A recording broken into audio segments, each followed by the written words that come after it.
There are moments that divide a life into two distinct halves. The half that existed before, and the half that has to be rebuilt after. Most of those moments are private. A phone call nobody was ready for. A door pulling shut for the last time. A silence filling the space where something familiar used to be. But some of those moments do not happen at home. They happen in courtrooms, under cold overhead lights, with strangers seated in rows, and a judge reading words aloud from a page that no one in that room has the power to take back. For Nancy Guthrie, a woman who has spent the better part of her adult life helping others find their footing, in the middle of unimaginable loss, this particular moment did not come from a hospital. The hospital had already taken 2 of her children. This time, it came from a courthouse, and it came attached not to illness, not to a diagnosis, not to the indifferent cruelty of a rare genetic condition. It came attached to a person she had welcomed into her family with open arms, a person she had trusted, a person she had loved as her own. Her son-in-law had been sentenced. Let those words sit for a moment, because they carry more than their legal meaning. They carry the weight of a relationship that had been built over years, of shared meals, of faith expressed together, of a daughter's happiness and a mother's careful hope for it. They carry the particular devastation of a trust that was extended in love and returned in a way that no one in that family had ever prepared themselves for. This was not grief arriving in its familiar shape. This was grief wearing a face nobody recognized. The details of what led to that courtroom matter, but they do not matter more than the people inside this story, who they are, what they had already carried, and what it means for a family shaped by decades of public loss to absorb yet another kind of loss, entirely, one that is quieter, in some ways, harder to name, and in many ways, far more complicated to survive. To understand what this moment meant for Nancy Guthrie, truly understand it, beneath the surface of headlines and court records, you have to first understand the woman herself, not the author whose books line the shelves of grieving people, not the speaker whose voice carries across conference rooms full of people who have lost someone. The person underneath all of that, the one who built everything you see from the rubble of things most people never fully recover from. Nancy's daughter Hope lived for only 199 days. Her son Gabriel lived for only 183 days. Both were born with Zellweger syndrome, a rare and fatal metabolic condition for which there is no treatment and no way to change what is coming. Nancy and her husband David received both diagnoses before each birth. They knew, and both times, with full knowledge of what the ending would be, they chose to continue, to hold those children with everything they had, to love them completely and honestly through whatever time existed. That kind of love, deliberate, wide open, unprotected, does not leave a person unchanged. It rewires something deep. It reshapes how you hold silence, how you speak to someone else in pain, how you understand what presence actually means when words have run out. What Nancy did with that reshaping is, by any honest measure, remarkable. She wrote, she spoke, she built a ministry around the conviction that grief does not have to be survived alone. And that honesty in the middle of it is more useful than comfort that arrives too quickly. Her books reach people in hospital waiting rooms and empty houses and the middle of nights that refused to end. Grief was not something Nancy observed from a careful distance. It was the ground she had actually lived on, and the ground she kept returning to in order to help others find their footing there too. But grief, as Nancy herself has said across many years and many conversations, does not show up only once.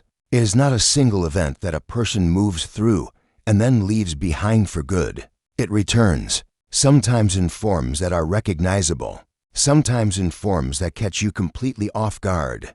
Her surviving children, her son Matt and her daughter Anna, grew up inside the specific, layered atmosphere of a home shaped by extraordinary and very public loss.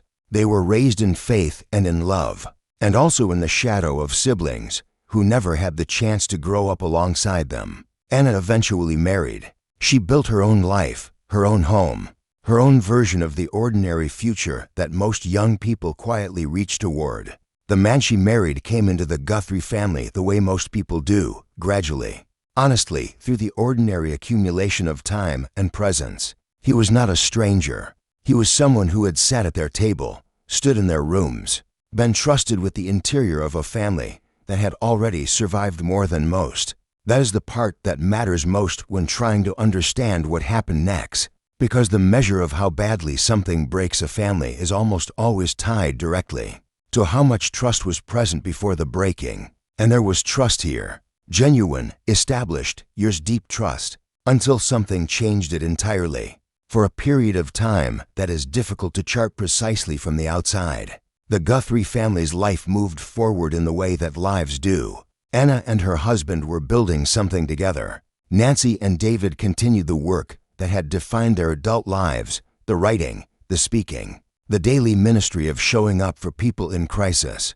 From every outward angle, the family appeared to be navigating the ordinary complexity of adult life with the same steadiness they had always brought to harder things.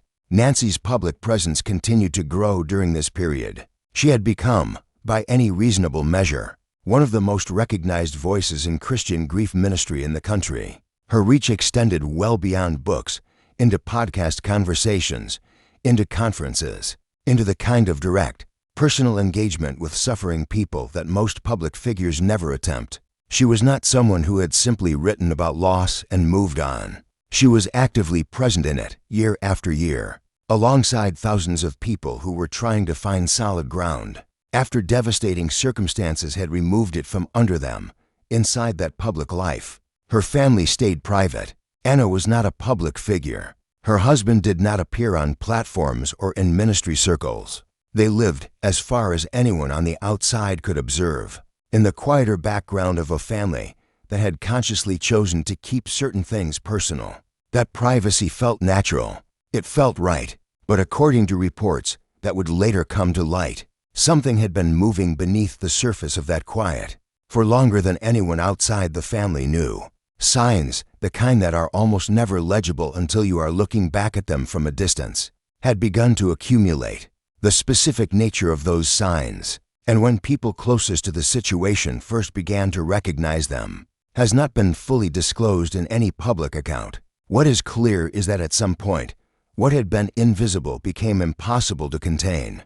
And once it broke into the open, it did not stay quiet for long.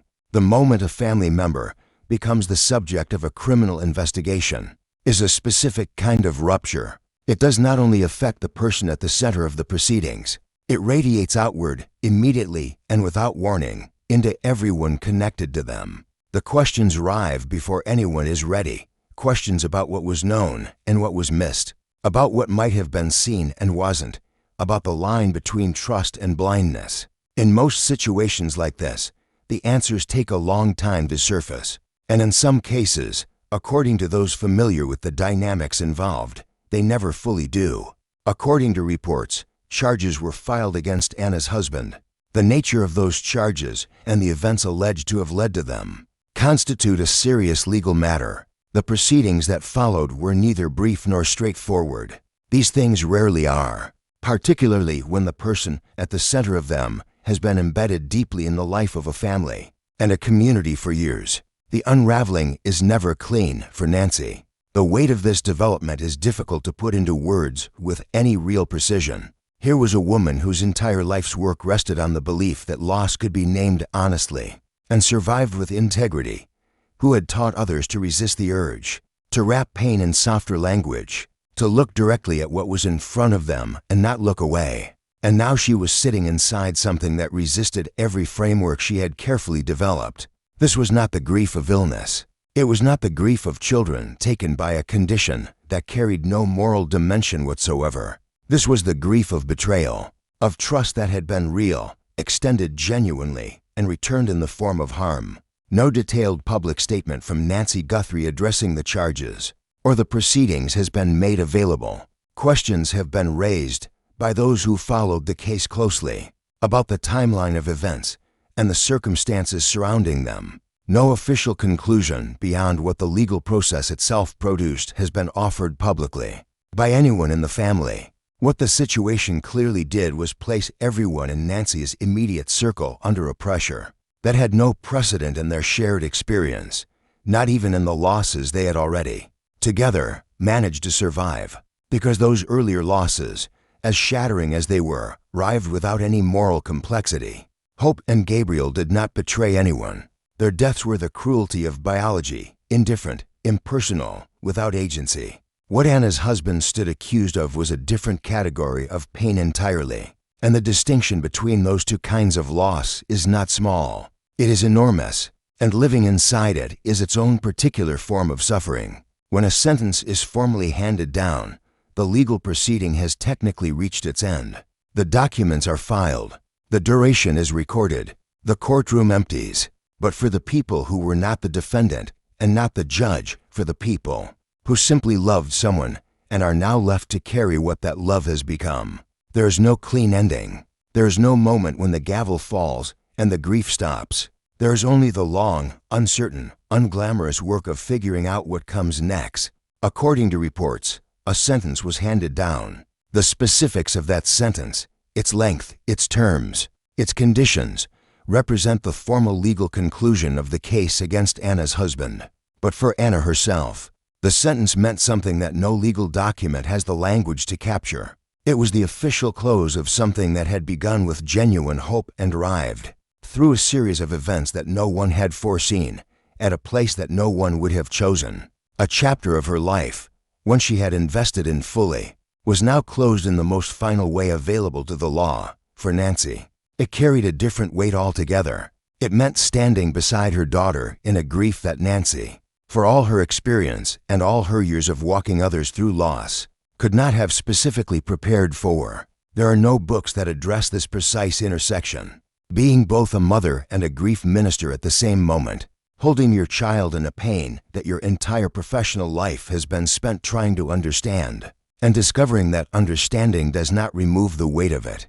According to court records and investigators' statements, the matter proceeded through its legal channels and reached its formal resolution. Beyond that, the family's public silence has been consistent and, given the circumstances, entirely understandable, not as avoidance, but as the only real option available to people trying to absorb something that was never supposed to be part of their story.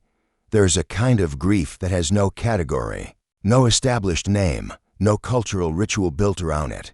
The grief that comes from loving someone who caused harm. The grief of having to revisit every memory with new and unwanted information. Of feeling the story you thought you were living quietly revise itself against your will. It is disorienting in a way that ordinary loss is not. Because ordinary loss does not ask you to question your own perception. This kind does. It asks whether what you saw was real, whether what you trusted was ever what it appeared to be, whether the happiness that existed inside that chapter was genuine or something more complicated. Anna came into her marriage as a young woman who had already absorbed more than her share of loss. She had grown up watching her parents bury two children and then, remarkably, keep going. She had lived inside a home where grief was not hidden, but was also always being transformed into something purposeful. And then she had left that home and tried to build something quieter, something that was entirely her own. For a period of time, it seemed like she had done exactly that.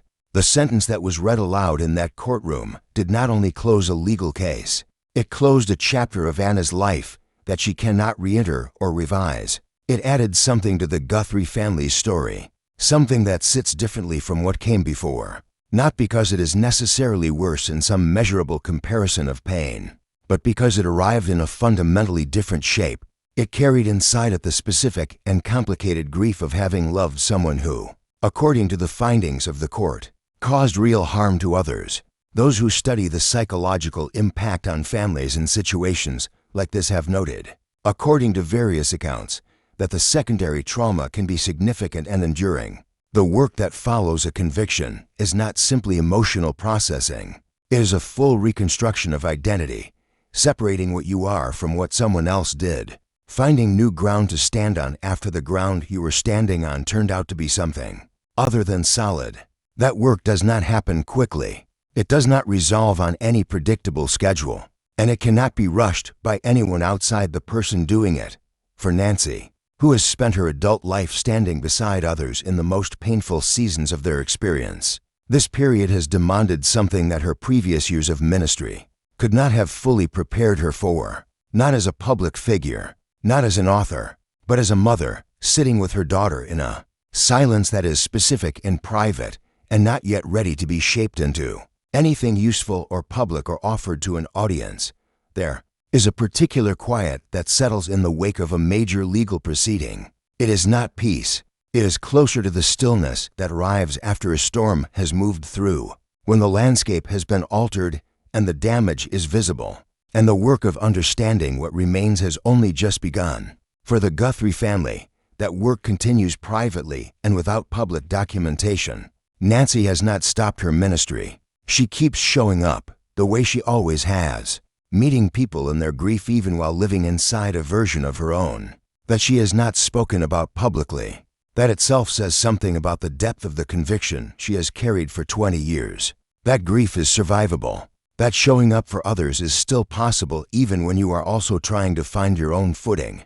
Anna's path forward belongs entirely to her. The choice is ahead of her about what she carries, what she eventually sets down, what she allows to shape her, and what she refuses, are hers alone to make. She grew up watching someone transform devastation into purpose, without pretending it was anything other than devastating. Whether she will find her own version of that transformation and what form it will take is not something that can be known or predicted. What can be said is that she is not entirely without compass. She has had, her whole life, a close example of what it looks like to survive the unsurvivable without losing either honesty or love. That is not a small thing. In the aftermath of something like this, it is actually a great deal. The questions that remain around this family in the wake of all that has happened are not, at their core, questions about legal guilt or public character. They are the quieter, harder questions that eventually find every family in some form. About what love requires when it is tested by something it did not choose. About where loyalty ends and self-preservation must begin. About how a person holds on to hope when everything in front of them is making that holding very difficult. No verdict answers those questions. No sentence resolves them. They live in the ongoing, daily, largely invisible work of people trying to remain whole inside the aftermath of something that came very close to breaking them. Nancy Guthrie has said, in various forms across many years of public conversation, that grief and faith are not opposites.